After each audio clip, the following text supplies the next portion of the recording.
இதோ எல்லா ஜனத்திற்கும் மிகுந்த சந்தோஷத்தை உண்டாக்கும் நற்செய்தி உங்களுக்கு அறிவிக்கிறேன்.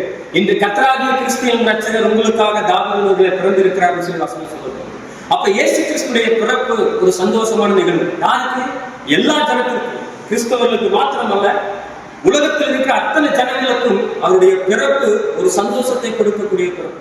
ஏன் அவர் பிறந்ததுல இருந்து எல்லாருக்கும் சந்தோஷம்? ஏன்னா வசனம் சொல்லுது, ஒட்டுமொத்த உலகத்தின் பாவத்தை சுமந்து தீர்க்கிற ஒரு தேவ ஆட்டுக்குட்டியாக உலகத்தில் பிறந்தார்.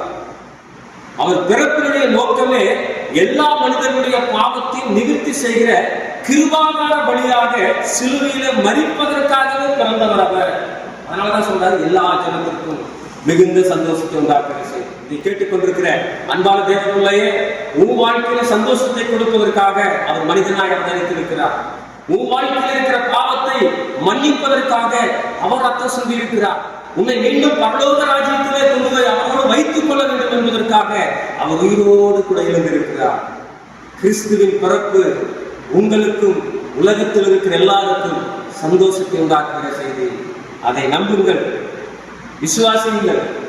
உங்க வாழ்க்கையில அந்த சந்தோஷத்தை அனுபவிப்பீர்கள். God bless you.